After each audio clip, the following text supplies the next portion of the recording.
자, 이제 오늘의 세 번째 시간은 220쪽에 있는 19번 문제가 되겠습니다. 19번 문제는 폐업 후 재등록한 개공에 대한 문제인데요. 해마다 한 문제가 출제가 됩니다. 그래서 19번 문제 볼까요? 네. 폐업 신고 후 재등록한 개공에 대한 설명 중에서 옳지 않은 것은 1번. 개공이 폐업 신고 후 다시 등록을 한 때는 폐업 신고 전의 개공의 지위를 승계합니다. 맞죠? 특히 주의할 것은 법개공의 대표자가 법인을 폐업하고 다시 공개공으로 중개사무소 개설 등록을 한 때에도 폐업 전에 법개공의 지위를 그대로 승계한다라는 것도 같이 이해해 두시기 바랍니다. 2번 등록관청은 폐업 신고 후 재등록한 개공에 대해서 폐업 신고 전에 등록 취소에 해당하는 위반 행위를 사유로 등록 취소 처분을 할 수가 있습니다. 그렇지만 폐업 기간이 3년을 초과한 데는 일을 할 수는 없죠. 맞고. 3번 등록 관청은 폐업 신고 후 재등록한 개공에 대해서 폐업 신고 전에 업무 정지에 해당하는 위반 행위를 사유로 업무 정지 처분을 할 수가 있습니다. 다만 폐업 기간이 1년을 초과한 때는 업무 정지 처분할 수가 없죠. 맞고요. 4번 등록 관청이 폐업 신고 전에 위반 행위를 사유로 폐업 신고 전에 위반 사유로 재등록한 개공에 대해서 행정 처분을 하는 때는 폐업 기간, 폐업 사유 등을 고려해야 됩니다. 옳은 지문. 5번 1년간 폐업 후 재등록한 개공이 폐업 신고 전에 등록 취소 사유로 등록 취소 처분을 받은 경우 등록 등의 결격 사유 기간은 등록 취소 3년이다? 아니죠. 폐업 기간 1년을 공제하죠. 따라서 폐업 전에 위반 행위를 사유로 재등록한 개공에 대한 행정 처분을 중에서도 등록 취소 처분을 했을 때 그 결격 기간은 등록 취소 후 3년에서 폐업 기간을 공제한 기간입니다. 그래서 폐업 기간 1년을 공제하니까 결국은 등록 취소 후 2년이다 라고 해야 되겠죠. 결국 틀린 설명, 옳지 않은 설명은 5번이 되겠습니다. 또한 참고적으로 폐업 신고 전에 위반 행위를 사유로 폐업 전에 업무정지 처분 또는 과태료 처분을 하였을 때 그 업무정지 처분의 효력과 과태료 처분의 효과는 처분일로부터 1년간 재등록한 개공에게 승계된다는 것도 꼭 같이 이해해 두시기 바랍니다. 20번 문제 보겠습니다. 개공인 갑에 대한 처분으로 옳은 것, 틀린 것, X 표기가 옳은 것은 기억번 개공갑이 등록증을 대여한 날부터 2개월 후 폐업했고 2년의 폐업기간 경과 후 다시 개설 등록을 하여 업무를 개시한 경우 의 등록증 대여 행위를 이유로 업무정지 처분을 할 수가 있다. 업무정지 처분을 할 수 있는 것이 아니라 등록 취소 처분을 꼭 해야죠. 폐업 전에 위반 행위가 등록증 대여 행위죠. 등록증 대여 행위는 등록을 취소하여야 하는 사유입니다. 그런 경우에는 폐업 기간이 3년이 초과되지 않았으면 폐업 전에 등록증 대여 행위를 이유로 재등록한 개공에 대해서 등록 취소 처분을 해야 합니다. 폐업 기간이 2년이니까 3년 초과되지 않았기 때문에 등록 취소해야 됩니다. 따라서 기억번 틀린 지문. 니은번 개공갑이 미성년자를 중개보전으로 고용한 날부터 45일 만에 고용관계를 해소한 경우 이를 이유로 업무정지 처분을 할 수가 있다? 없습니다. 소속공인중개사 중개보존을 결격 사유자를 직원으로 고용했을 때 2달 이내 해소하면 됩니다. 2달 이내 해소하지 않으면 업무정지 처분을 할 수가 있죠. 근데 45일 만에 해소했죠. 해소했으니까 업무정지 처분을 할 수가 없습니다. 디귿번 개공갑이 업무정지 사유에 해당하는 거짓 보고한 날부터 1개월 후 폐업을 하였고 4년의 폐업기간 경과 후 다시 개설 등록을 한 경우 의 거짓 보고한 행위를 이유로 업무정지 처분할 수가 있다? 없습니다. 폐업기간이 3년 초과되면 어떤 행정처분도 못합니다. 근데 폐업 신고 전에 위반 행위가 업무 보고해라 라는 명령에 대해서 거짓 보고를 했다 이거예요. 그런 경우 이는 업무정지 할 수 있는 사유죠. 업무정지에 해당되는 위반 행위는 폐업기간이 1년 초과되면 폐업 전에 업무정지에 해당되는 행위를 사유로 재등록한 개공에 대해서 업무정지 처분을 할 수가 없습니다. 폐업기간이 1년 초과됐죠. 4년이 됐으니까. 따라서 폐업 전에 업무정지에 해당되는 행위를 이유로 다시 등록한 개공에 대해서 업무정지 처분을 할 수가 없습니다. 결국 기억, 니은, 디귿 다 틀렸고 답은 5번이 되겠습니다. 21번부터가 이제 공인중개사에 대한 자격 취소에 해당되는 건데요. 자, 21번 봅니다. 자격 취소에 관한 설명 중 옳은 것은 자격 취소 처분은 자격증을 교부한 시도지사 또는 공인중개사의 사무소가 소재는 시도지사가 행한다. 아닙니다. 자격 취소 처분은 무조건 자격증을 교부한 시도지사가 자격 취소 처분합니다.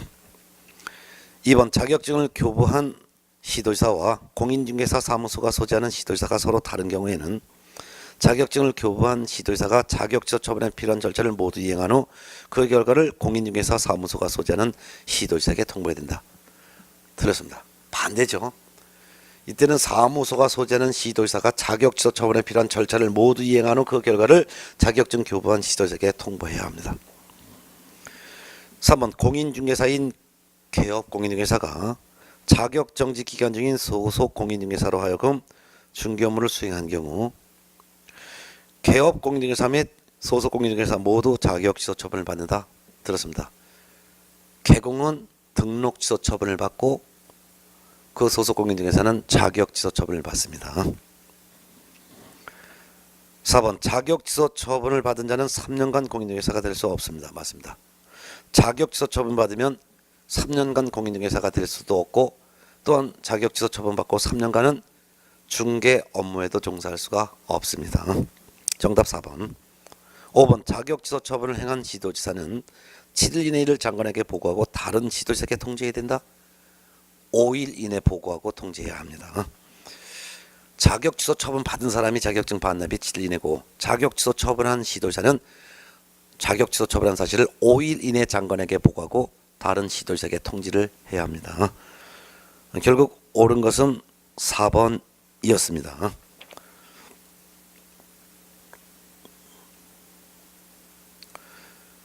자, 22번 문제 보겠습니다. 공인중개사의 자격 취소에 관한 설명 중 옳은 것은 1번 공인중개사 자격 취소 처분을 받은 개업 공인중개사는 중개사무소 소재지를 관할하는 시도지사에게 자격증 반납해야 된다? 아닙니다. 자격 취소 처분한 그 시도지사에게 반납해야 되죠. 결국 자격증을 교부한 시도지사에게 7일 이내 자격증을 반납해야 합니다. 2번 부정한 방법으로 자격을 취득한 경우 자격 취소 사유에 해당되며 1년 이하의 징역 또는 1,000만 원 이하의 벌금에 처한다? 자격 취소 처분만 받습니다. 징역형이나 벌금형은 받지 않습니다. 3번 시도지사는 공인중개사의 자격 취소 처분을 한 때는 7일 이내 장관에게 보고해야 된다? 5일 이내 보고해야 됩니다. 4번 자격증 교부한 시도지사와 공인중개사 사무소 소재지에 관한 시도지사가 다른 경우 자격증 교부한 시도지사가 자격 취소 처분에 필요한 절차를 이행해야 된다? 아닙니다. 사무소 소재지 시도지사가 자격 취소 처분에 필요한 절차를 이행해야 합니다. 그리고 그 결과를 자격증 교부한 시도지사에게 통보해야 됩니다. 5번 공인중개사가 자격정지 처분을 받고 그 정지기간 중에 다른 계층의 소속 공인중개사가 되면 자격 취소 사유가 된다. 맞습니다. 자격 사유 부양지역 부정한 방법으로 자격을 취득한 경우 공인중개사가 다른 사람에게 자기의 성명이나 또는 자격증을 양도대한 경우 자격정지 기간 중에 있는 자가 자격정지 기간 중에 중개 업무하거나 자격정지 기간 중에 다른 계층에 소속한 경우 공인중개사법 위반으로 징역형 선고받은 경우 결국 답은 5번이 되겠습니다. 23번 문제 보겠습니다. 중개업무를 수행하는 소속 공인중개사의 자격정지에 관한 설명으로 옳은 것 1번 거래계약서에 서명 및 날인하지 않은 경우 자격정지 사유에 해당한다. 맞습니다. 자격정지 사유 속인 건지 확인하고 확인하여 거짓거래 금지 소속 공인중개사가 다른 계층에 소속한 경우 인장 등록하지 않거나 등록하지 않은 인장을 사용한 경우 성실 정확하게 확인 설명하지 않거나 설명할 때 근거자를 제시하지 않고 설명한 경우 당해 중개 업무 수행했음에도 불구하고 확인 설명서에 서명 및 날인하지 않은 경우 거래계약서를 거짓 작성했거나 또는 둘 이상의 거래계약서를 작성한 경우 당해 중개행위를 했음에도 불구하고 거래계약서에 서명 및 날인하지 않은 경우 금지행위에 해당되는 행위를 한 경우 1번 지문 맞습니다. 정답은 1번이고요. 2번 확인 설명서를 교부하지 않은 경우 자격정지 사유에 해당한다. 아무리 당해 업무를 수행했다 하더라도 소속 공인중개사는 확인 설명서와 거래계약서에 서명 및 날인의 의무만 있고 그 외에 확인설명서와 거래계약서를 작성할 의무, 거래당사자에게 교부할 의무, 확인설명서 사본을 3년 보존하고 거래계약서를 사본을 5년간 보존해야 될 의무는 소공에게 없고 개업 공인중개사의 의무입니다. 소공은 당해 중개행위를 한 경우 확인설명서와 거래계약서의 서명 및 날인의 의무만 있습니다.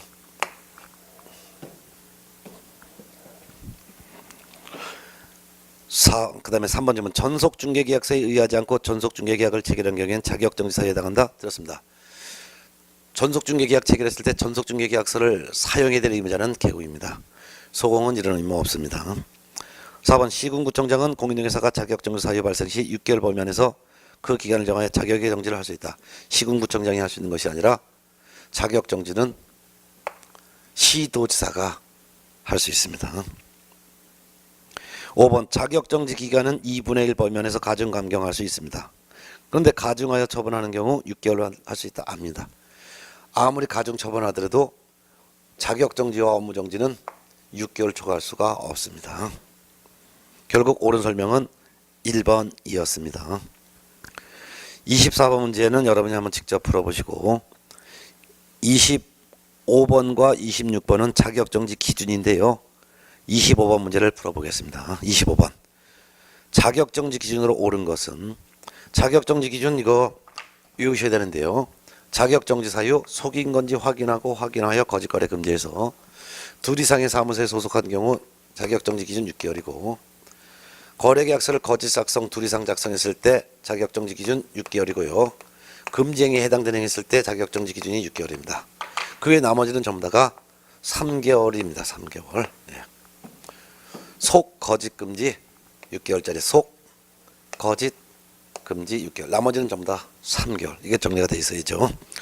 교육번 등록하지 않은 장을 거래계약서에 날인한 경우 6개월이 아니라 이건 3개월입니다. 4번 성실 정확하게 확인 설명하지 않은 경우 3개월. 맞습니다. D번 중개의뢰인과 직접 거래한 경우 금쟁이한 거죠. 3개월. 틀렸습니다. 6개월입니다. 1번 다른 계경의 소속 공인중개사가 된 경우 이중소속이죠. 6개월. 맞습니다. 미번번 거래계약서에 거래금액을 거짓으로 기재하거나 서로 다른 둘 이상의 거래계약서를 작성한 경우 3개월. 틀렸습니다. 6개월이죠. 결국 옳은 설명은 니은번 그 다음에 리얼번 두 개가 되겠고 답은 2번이 되겠습니다. 26번 문제는 동일한 유형의 문제니까 여러분 직접 풀어보시고요. 그 다음에 27번 문제 보겠습니다. 자격정지 처분에 관한 내용으로 틀린 것은 1번 등록관청은 공인중개사가 자격정지 사유에 해당하는 사실을 알게 된 때는 지체 없이 그 사실을 시도지사에게 통보해야 합니다. 맞습니다. 주의할 것은 자격취소 사유에 해당되는 사실을 알았어도 등록관청은 시도지사에게 통보하여야 한다라는 규정이 없습니다. 2번 자격정지 기준은 국토교통부 령으로 정한다. 맞죠? 3번 시도지사는 위반 행위의 동기, 결과 및 횟수 등을 참작하여 자격정지 기준의 2분의 1 범위 안에서 가중 또는 경감할 수 있습니다. 근데 뒷집은 가중하여 처분하는 경우 자격정지 기간은 6월을 초과할 수 있다. 6월을 초과할 수 없습니다. 6월을 한도로 합니다. 틀린 거 답 3번이죠. 4번 시도지사가 청문을 실시하지 않고 자격정지 처분한 경우라 하더라도 그 자격정지 처분의 효력에는 영향을 미치지 않는다. 영향 미칩니다. 그래서 청문 실시 아니한다. 맞습니다. 따라서 4번 질문 맞는데요. 자격정지 처분하고자 할 때는 청문 실시하지 않죠. 업무정지 처분할 때도 청문 실시하지 않죠. 따라서 업무정지와 자격정지 처분하고자 할 때 청문 실시하지 않고 업무정지, 자격정지 하더라도 그 정지 처분의 효력에는 영향을 미치지 않습니다. 영향을 미치지 않는다는 말은 업무정지 처분의 효력과 자격정지 처분의 효력이 있다 그 말입니다. 옳은 지문이죠. 5번 자격정지 처분을 받은 자는 자격증 반납할 필요가 없습니다. 맞습니다. 공인중개사법령상 행정처분 받은 사람이 증 반납 의무는 등록 취소 받은 경우, 자격 취소 처분 받은 경우 두 가지밖에 없습니다.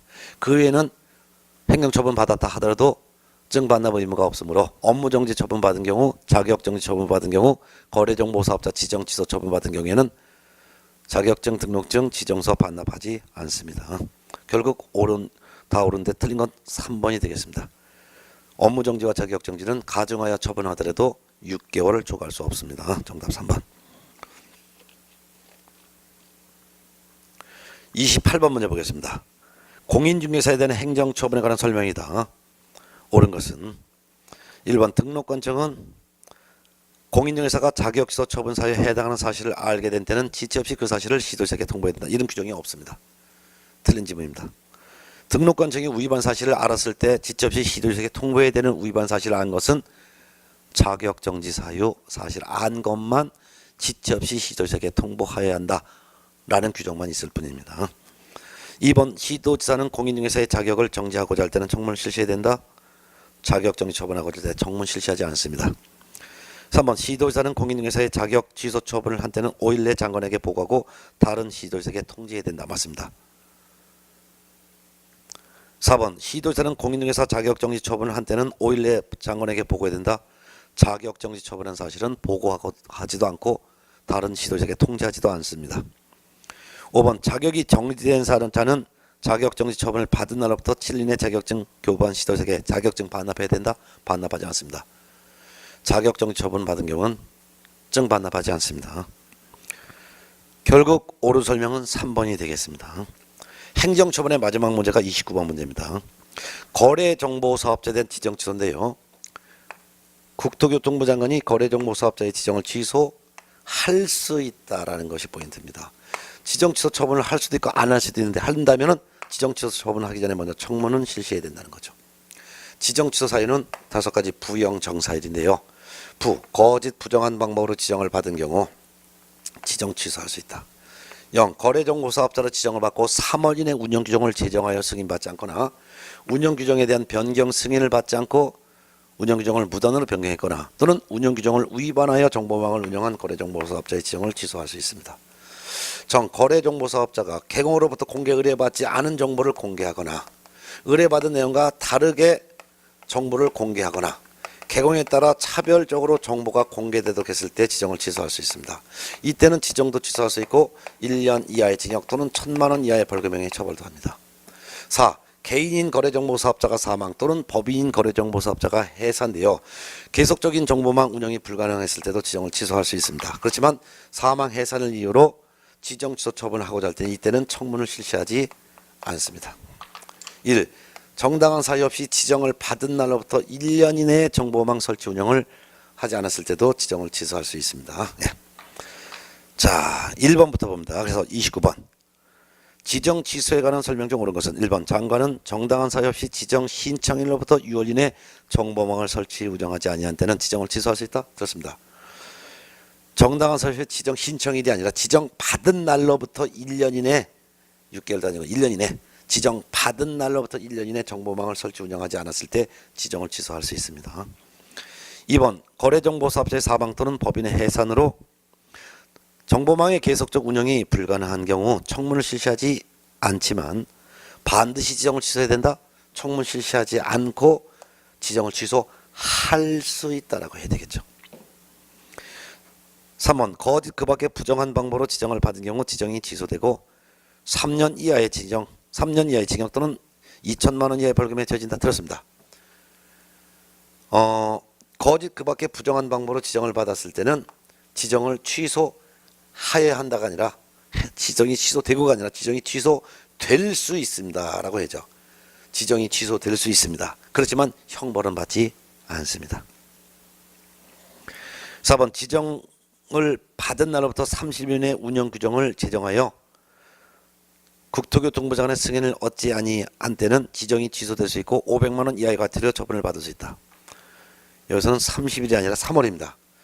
거래정보사업자 지정을 받았으면 지정받은 날로부터 3월 이내에 운영규정을 제정하여 승인받아야 되고 운영규정을 위반해도 안 되고 운영규정을 변경하려 할 때도 미리 운영규정 승인을 받아야 하는데 이를 위반했을 때는 지정 취소할 수 있습니다. 이때는 500만 원 이하의 과태료가 같이 병과가 됩니다.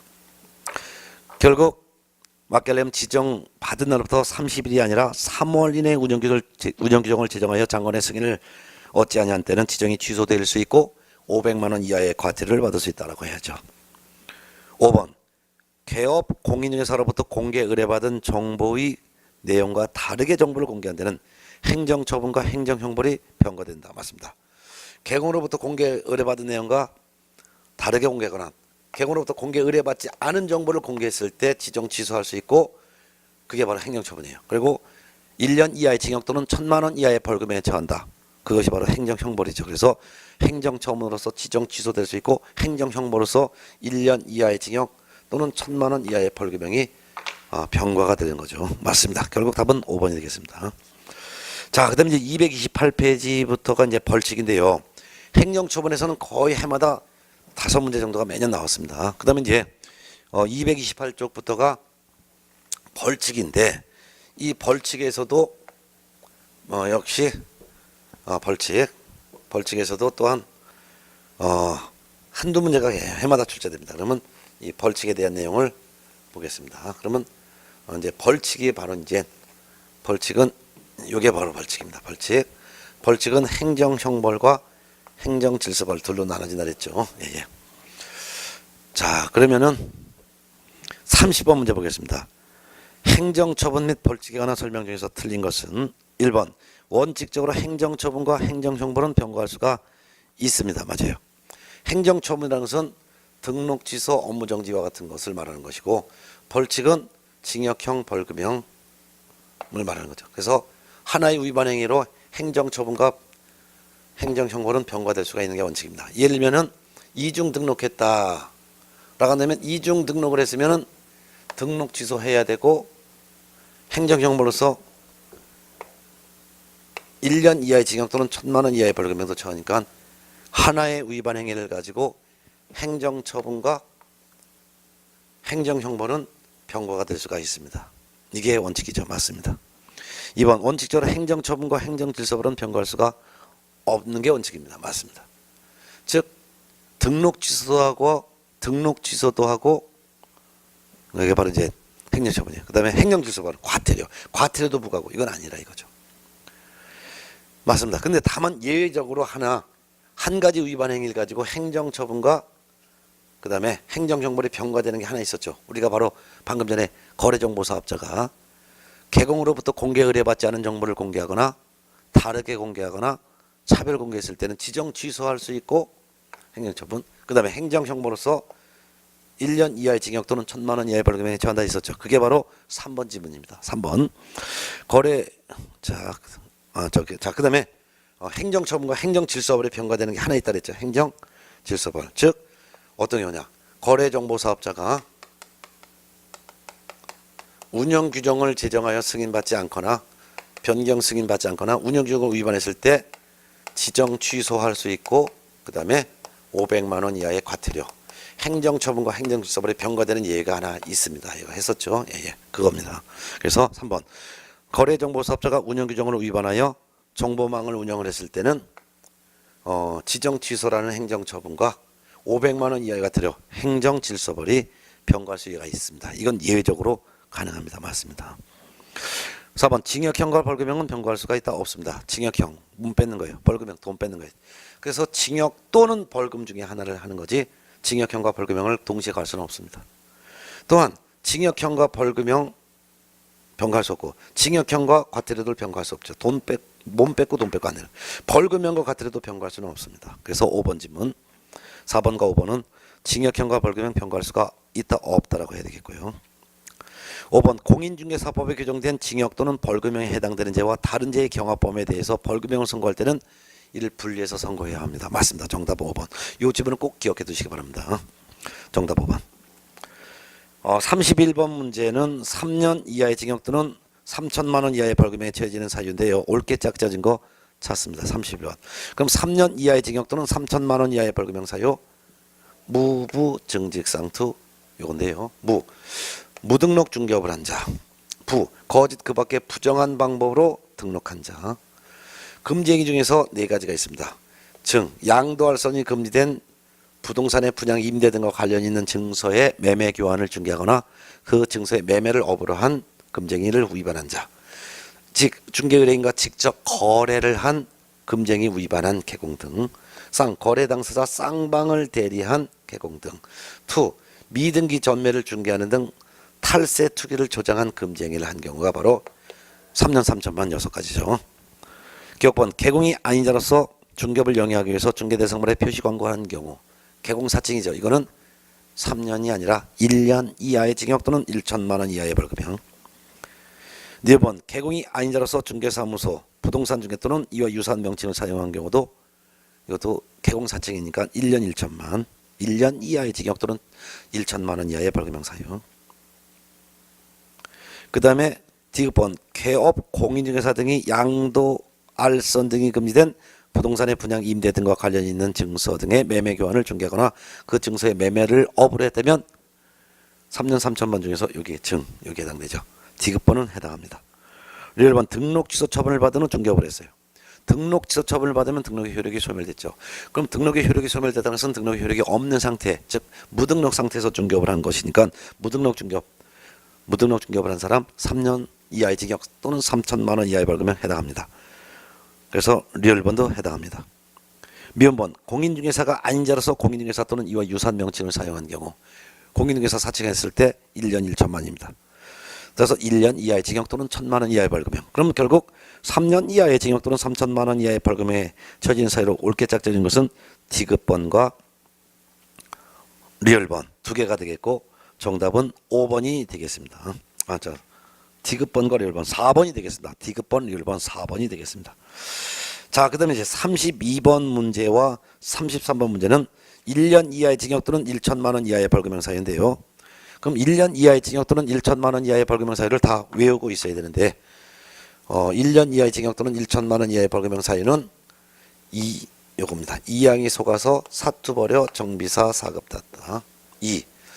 이중 등록한 경우 양 개공이 성명, 상호, 등록증 양도되어거나 양수되어 받은 자 공인중개사가 다른 사람에게 성명, 자격증을 양도되었거나 자격증을 양수되어 받은 자 속, 둘 이상의 사무소에 소속을 한 개공 등에 대해서 사투, 중개사무소를 둘 이상 설치하거나 천막 등 임시 중개시설물을 설치한 경우 정, 거래정보사업자가 개공으로부터 공개 의뢰받지 않은 정보를 공개했거나 개공으로부터 공개 의뢰받은 내용과 다르게 공개했거나 차별 공개한 경우 비. 업무상 알게 된 비밀을 누설한 경우 다만 피의자의 명시한 의사에 반해서 벌할 수는 없습니다. 4. 사칭했는데 공인중개사가 아닌 자가 공인중개사 또는 이와 유사 명칭 또는 사용한 경우 또는 개공이 아닌 자가 공인중개사 사무소 부동산 중개 이와 유사 명칭을 사용했거나 중개대상물 표시 광고한 경우 금쟁이 또 별도의 4가지가 있죠. 중개대상물의 매매를 업으로 한 금쟁이를 한 경우 무등록 중개업을 한 자인 사실을 알면서 그를 통하여 중개를 의뢰받았거나 무등록 중개업자에게 자기의 명의를 이용케 한 개공 등에 대해서 1년 1천만.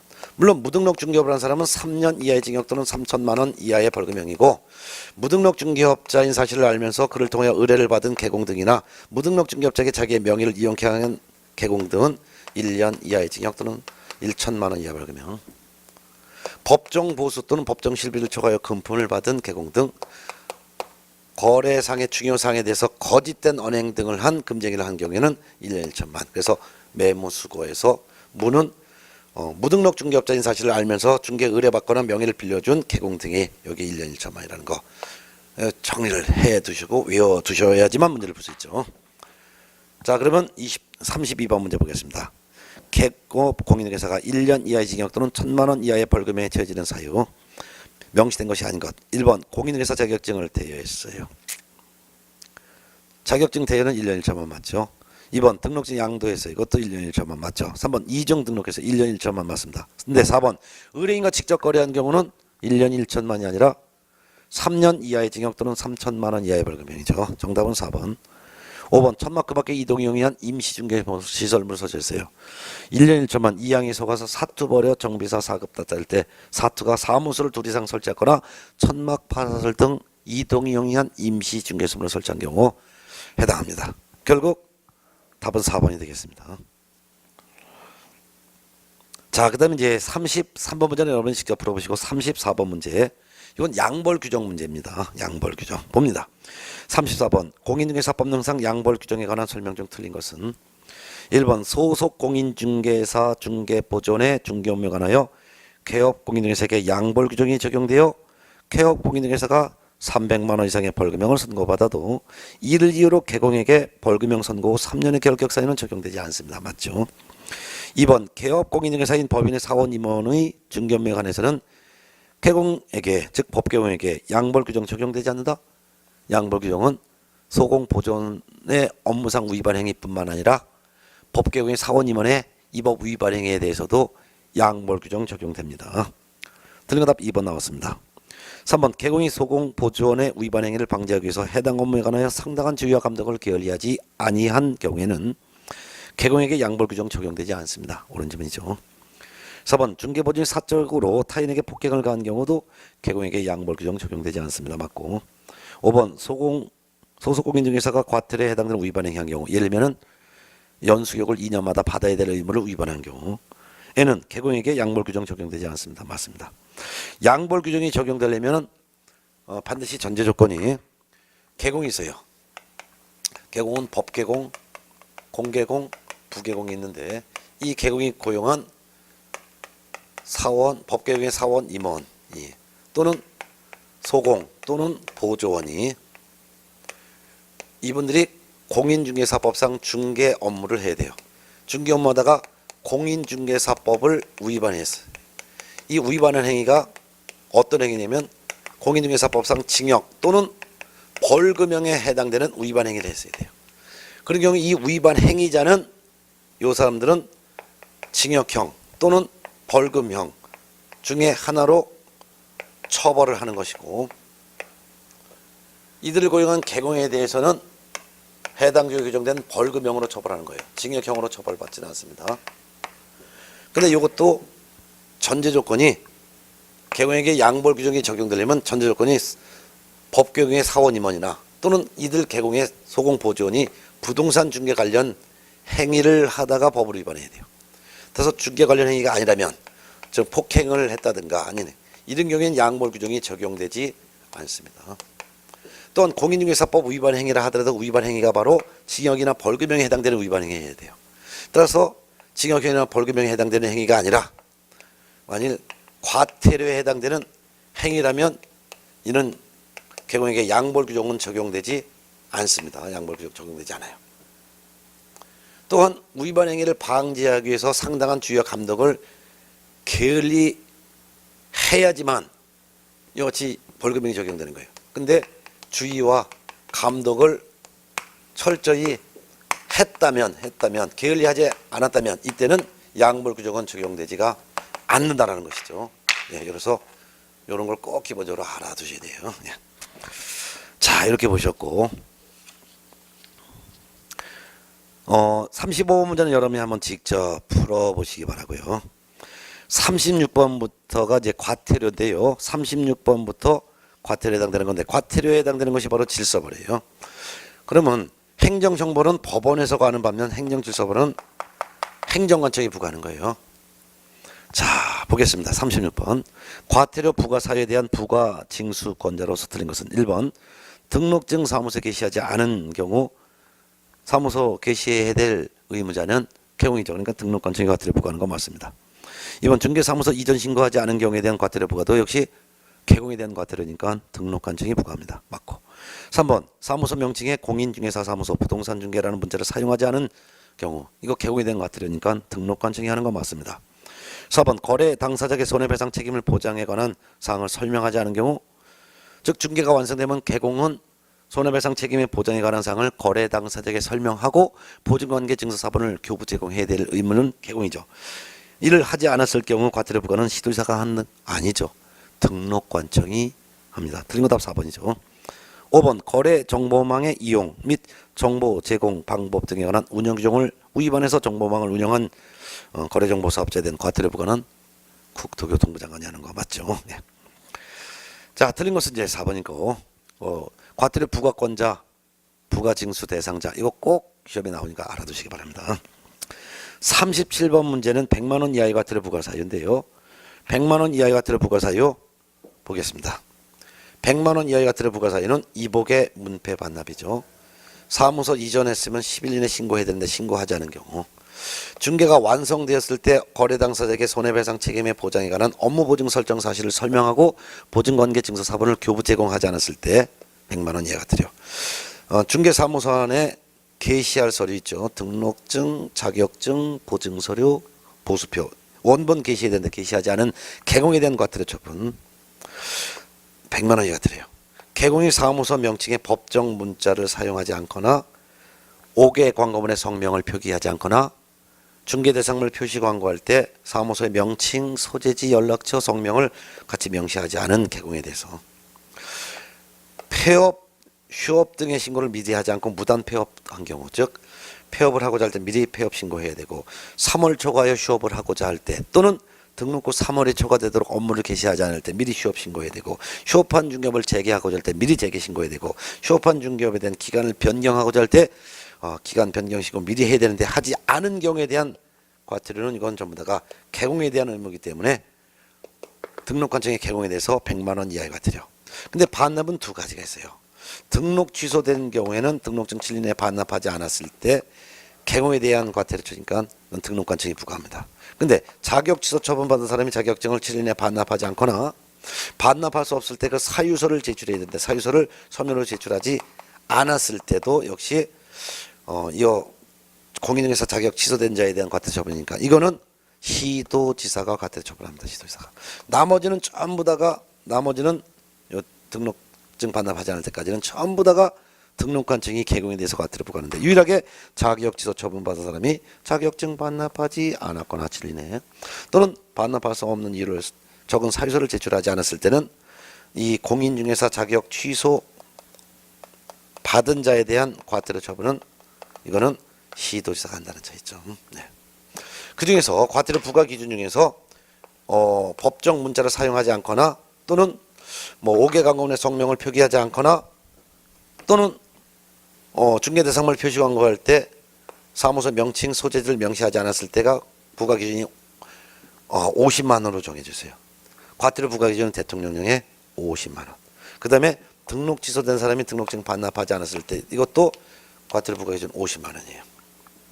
근데 20만 원짜리 과태료가 하나 있어요. 폐업, 휴업 등의 신고를 미리 하지 않고 무단 폐업, 휴업했을 때 20만 원이에요. 나머지는 전부 다가 30만 원 과태료가 부과됩니다. 30만 원, 30만 원. 그래서 자격 취소된 사람이 반납하지 않거나 사유서 제출하지 않은 경우도 30만 원이에요. 자, 이게 머릿속에 정리가 되어 있어야 되겠죠. 자, 그럼 이제 37번 문제는 여러분이 한번 직접 풀어보는데 37번에서 30번 100만 원 이하의 과태료 부과 대상 개공에 해당하지 않는 것은 3번이에요. 3번이 바로 연수익을 정당한 사유 없이 받지 않았을 때는 500만 원 이하의 과태료 사유이기 때문이죠. 38번 문제 보세요. 38번 문제. 100만 원 이하의 과태료 부과 기준은 옳은 것. 기억번 성실 정확하게 500만 원 이하가 되는데 이건 이렇게 넣네요. 100만 원 이하의 과태료 부과 기준 문제가 뒤에 나오는데 39번 문제인데 조금 이따 풀어볼게요. 그리고 500만 원 이하의 과태료 내용을 한번 좀 살펴보겠습니다. 그래서 일단 500만 원 이하의 과태료 사유를 한번 볼게요. 설연수 영감 감형. 네. 요걸 한번 다시 한번 옆에다 정리하면은 500만 원 이하의 과태료 설연수 영감 감시용. 이거 개공이 중개 의뢰 받았을 때 성실 정확하게 설명하지 않거나 설명할 때 근거 자료를 제시하지 않고 설명했을 때 500만 원 이하의 과태료. 근데 요 둘 중에 한 가지라도 하지 않았을 때는 한 가지는 했고 한 가지를 안 했을 때는 400만 원 과태료 기준이. 근데 두 가지를 다 안 했어요. 이때는 500만 원.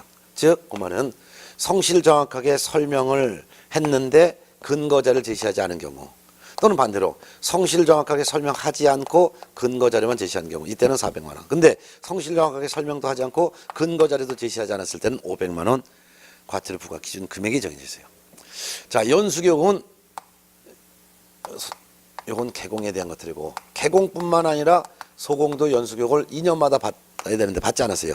근데 2년이 되고 나서도 한 달 이내에 안 받았을 때는 20만 원. 3달 될 때까지도 안 받았으면 30만 원. 그다음에 6개월 될 때까지도 안 받았으면 50만 원. 근데 6개월을 초과되고서도 안 받았을 때는 이때는 100만 원의 과태료 부과 기준 금액이 정해져 있습니다. 영감은 이건 거래정보사업자에 대한 과태료인데 운영 규정을 제정해서 승인받지 않거나 운영 규정을 위반해서 운영했을 때는 400만 원. 감독상 명령 위반했을 때 200만 원. 감시용 요거는 세 가지는 협회에 대한 과태료인데 협회가 감독상 명령 위반했을 때 200만 원. 공제사업에 대한 시정명령 개선 명령 위반했을 때 400만 원. 운용실적 공시하지 않았을 때는 300만 원입니다. 이게 머릿속에 다 정리가 되어 있어야 되는 거예요. 예. 자, 그러면 38번 문제 보겠습니다.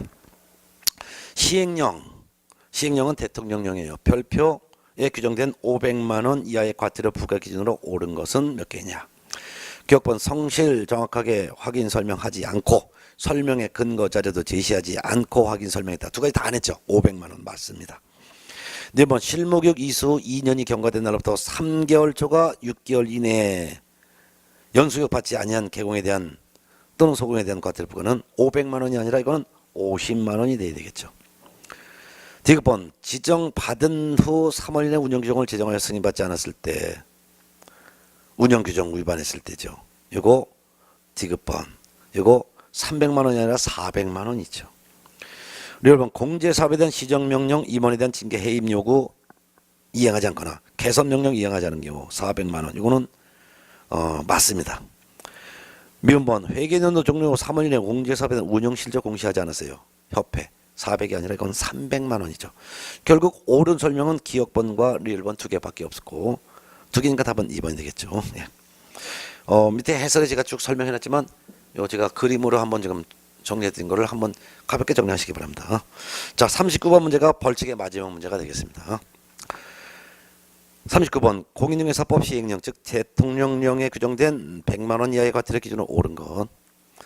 기억번 등록 취소 처분을 받은 후 등록증 반납하지 않은 자 30만 원 아니죠. 50만 원이죠.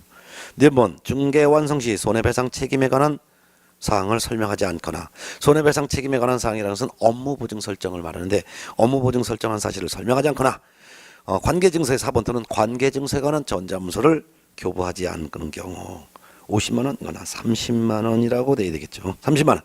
디귿번 성명 등을 표기하지 않고 중개대상물 표시 광고했다. 50만 원 맞습니다. 그 다음에 리얼번 휴업반 중개 매체에게 휴업기한 변경 신고를 하지 않은 개공 30만 원 아닙니다. 이건 20만 원이죠. 묘문 자격 취소 처분을 받고 자격증 반납하지 않거나 자격증 반납할 수 없는 사유를 제출하지 않은 경우 50만 원 아닙니다. 30만 원입니다.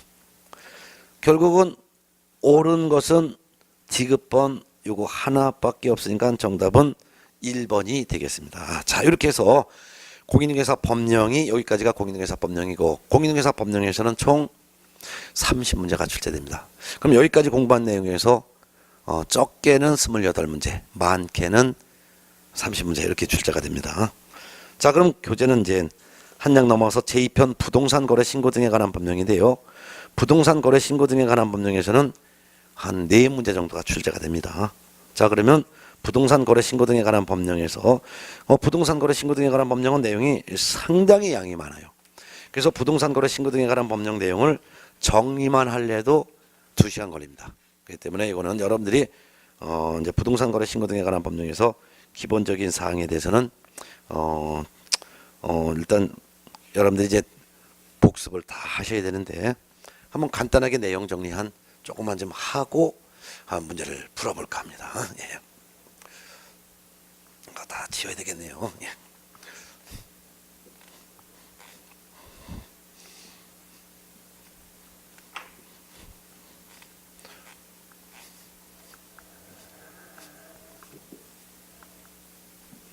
자, 그러면 부동산 거래 신고 등에 관한 법령.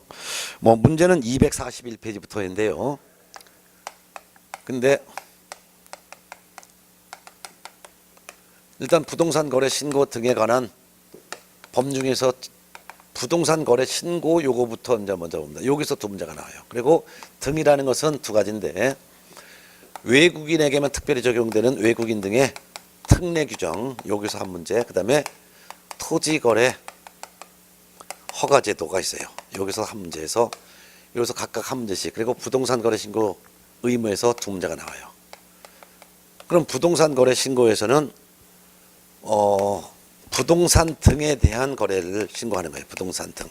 그럼 부동산 하면은 토지, 건축물을 말하고, 등은 입주권과 분양권을 말합니다.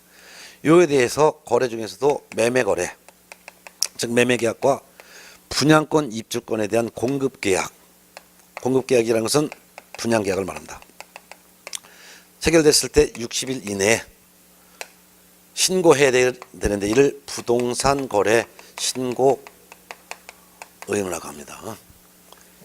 60일 내에 신고하지 않으면은 500만 원 이하의 과태료가 부과되고, 신고할 때는 실제 거래 가격을 신고해야 되는데, 실제 거래 가격을 신고하지 않았을 때는, 이때는 취득한 가액의 100분의 5 이하의 과태료를 처합니다. 부동산 거래 신고는 누가 해야 되냐? 만일 거래 당사자가 직거래했을 때는 거래 당사자가 공동으로 신고해야 됩니다. 그렇지만 거래 당사자 일방이 국가 등인 경우에는, 이때는 국가 등만 신고 의무가 있고 일반 국민은 신고 의무가 없습니다. 또한 거래 당사자 1인이 공동 신고를 거부했을 때는 다른 1인이 신고할 수 있습니다. 거부한 사람도 역시 500만 원 이하의 과태료를 처합니다. 그런데 개업 공인중개사가 매매계약서를 작성 교부했을 때는 개공이 신고 의무가 있고 거래 당사자는 신고 의무가 없습니다. 만일 공동으로 중개를 했다면, 이때는 공동으로 중개한 개공이 공동으로 신고를 해야 될 의무가 있습니다. 자, 신고는 누구한테 하냐면은 신고서를 작성해서 부동산 거래 계약 신고서를 작성해서 이를 신고관청에 제출해야 합니다. 신고관청이라는 것은 부동산이 소재하는 시장이나 군수나 구청장을 말합니다. 부동산 거래 신고할 때는 당모가지, 개대가리, 개도조화에 요거를 신고해야 되는데, 당사자가 바로 당사자 인적사항 신고해야 합니다. 목은 목적 부동산인데요. 목적 부동산이라는 것은 신고하는 부동산의 소재지, 지번, 지목, 종류, 부동산의 종류, 면적을 신고해야 됩니다. 걔는 계약한 날짜, 중도금 지급 일자, 잔금 지급 일자를 신고해야 합니다. 이때 대는 거래 대금인데요. 실제 거래 가격을 신고해야 합니다.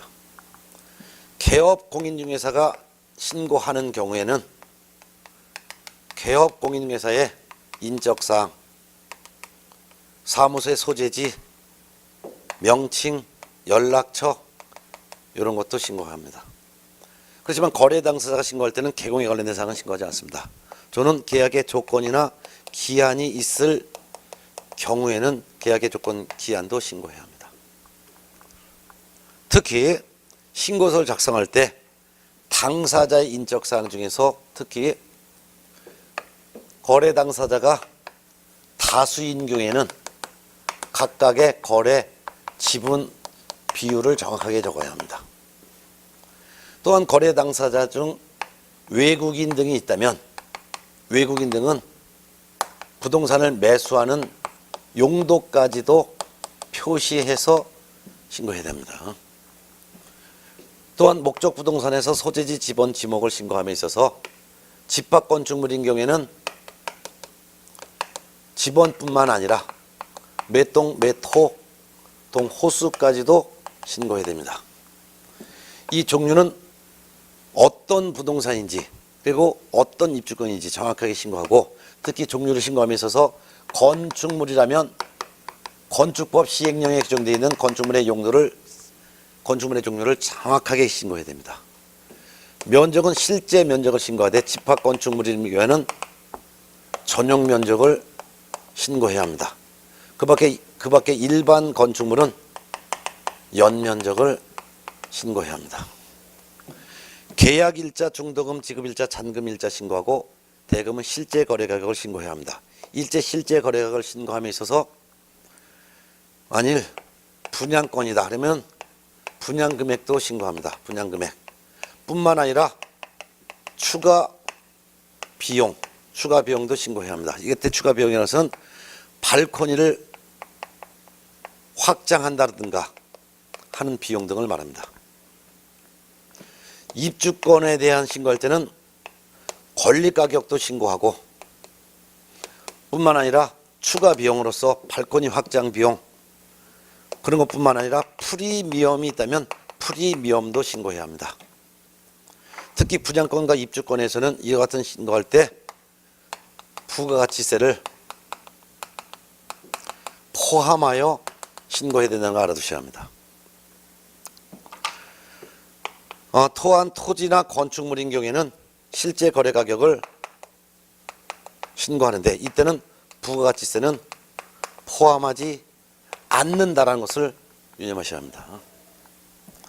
특히 둘 이상의 부동산을 거래할 때는 각각의 금액과 둘 이상 부동산의 합계 금액도 신고해야 합니다. 각각의 금액보다는 합계 금액까지도 신고해야 된다는 것도 꼭 알아두셔야 합니다. 이런 내용을 다 기재해서 신고관청에다 제출하는 것입니다. 이때 신고관청에다 제출하는데 방문 제출해도 되고 전자문서 제출도 가능합니다. 다만 대리인이 신고할 때는 전자문서로 할 수가 없으며 또한 거래 당사자 중 1인이 공동신고를 거부하여 다른 1인이 신고서를 제출할 때 이때도 전자문서로 할 수가 없습니다라는 거. 그럼 신고를 받은 신고관청은 신고 내용을 확인한 즉시 지체 없이 신고 내용을 확인한 후 지체 없이 부동산 거래 신고 필증을 발급해 줘야 합니다. 그러면 신고 필증만 있어도 등기할 수 있기 때문에 신고 필증을 받았을 때는 부동산 등기 특별조치법에 따른 검인을 받은 것으로 보게 된다는 것도 알아두면 되겠죠. 또한 신고를 받은 신고관청은 신고 내용이 누락되어 있으면 보완할 것을 명령할 수도 있고 또한 각종 서류를 제출할 것을 명령할 수도 있는데 특히 그 중에서도 신고관청이 신고인에게 거래 대금을 지급하였음을 증명할 수 있는 서류의 제출 명령을 했을 때 이를 제출하지 않았을 때는 이때는 3천만 원 이하의 과태료가 부과된다는 것도 알아두셔야 합니다. 이게 최소한의 내용이 됩니다. 또한 부동산 거래 신고에서 추가로 더 알아둔다면은 이 부동산 거래 신고서를 제출했는데 부동산 거래 신고를 받은 신고관청은 신고 내용을 조사할 수가 있습니다. 신고 내용을 조사했으면 조사한 내용을 특별시장, 광역시장, 도지사, 특별자치도지사에게 이거 보고해야 됩니다. 보고를 받은 시도지사는 보고받은 내용을 취합을 합니다. 취합하여 매월 국토교통부 장관에게 또 보고해야 된다는 것도 알아두셔야 합니다. 또한 부동산 거래 신고는 계약일로부터 60일 내에 신고를 해야 될 의무가 있는 게 원칙이지만 다만 부동산 거래 신고 안 해도 되는 경우가 있습니다. 그게 바로 부동산 정보 시스템이라는 게 있습니다. 부동산 정보 시스템을 통하여 거래 계약이 체결됐을 때 이때는 거래 계약이 체결된 순간 부동산 거래 신고서를 제출한 것으로 봅니다. 그렇기 때문에 부동산 정보 시스템을 통해서 거래 계약이 체결됐을 때는 이때는 부동산 거래 신고서를 제출한 것으로 본다. 그러니까 별도로 부동산 거래 신고할 필요가 없다는 것도 꼭 알아두셔야 합니다. 그 밖에도 부동산 거래 신고에 관련된 내용 중에서 부동산 거래 신고를 받았습니다. 그 신고 필증을 받았죠. 신고 필증을 발급받은 후 사정 변화에 따른 세 가지 내용이 추가로 할 수가 있는 게 있습니다. 첫 번째는 부동산 거래 신고한 이후, 즉 매매 계약, 공급 계약 체결했으면 60일 이내 신고하라 그랬죠. 신고하여 신고 필증 받았죠. 근데 이 매매 계약, 공급 계약이 무효가 되거나 취소가 되거나 해제가 됐을 때는 이 계약은 무효, 취소, 해제가 되었습니다라는 해제 등의 신고를 신고인이 할 수가 있습니다. 그러면 해제 등의 신고를 받은 신고관청은 지체 없이 해제 등의 확인서를 발급을 해줘야 될 것입니다. 두 번째는 부동산 거래 신고를 했습니다. 매매계약 체결하고 또는 공급계약 체결하고 신고하여 신고필증을 받았습니다. 그런데 신고할 때 신고 내용을 잘못 기재하여 신고를 하여 신고필증을 받았을 때는 이때는 부동산 거래의 정정 신청이라는 것을 할 수 있습니다. 정정 신청을 받은 신고관청은 정정된 내용에 따른 새로운 신고필증을, 정정된 내용을 반영한 신고필증을 다시 만들어서 지체 없이 재교부를 해야 합니다. 이건 전부 다가 지체 없이입니다. 지체 없이. 신고필증 주는 것도 지체 없이, 확인서 발급, 신고필증 재교부도 지체 없이. 자, 세 번째는 부동산 거래 신고, 매매계약, 공급계약 체결하고 신고했습니다. 신고를 제대로 했기 때문에 신고필증을 발급받았습니다. 그렇지만 매수인이 등기를 신청하기 전에 그 계약 내용을 변경을 한 경우입니다. 이때는 부동산 거래에 변경 신고를 할 수 있습니다. 변경 신고를 받은 신고관청은 변경된 내용을 반영한 새로운 신고필증을 지체 없이 재교부해야 합니다. 이것도 전부 다 지체 없이입니다. 또한 국가기관의 의무 중에서 국토교통부 장관은 부동산 거래 가격의 검증 체계를 구축하여 운영을 해야 되고, 또한 부동산 거래 신고를 받은 시군구청장은 신고를 받은 내용을 요 검증 체계에 따라 신고 내용을 검증을 해야 됩니다. 검증을 하고서 그 검증 결과를 관할 세무서장에게 통보해야 합니다. 그럼 세무서장은 이 통보받은 내용을 국세 부과 또는 지방세 부과를 위한 과세 자료로 활용을 할 수가 있습니다. 이런 내용이 부동산 거래 신고에서 가장 최소한도 이 부동산 거래 신고에서 여러분이 꼭 알아둬야 될 내용입니다. 이게 기본적인 내용이고, 이건 머릿속에 완벽하게 정리가 되어 있을 것을 기본으로 합니다. 최소한입니다.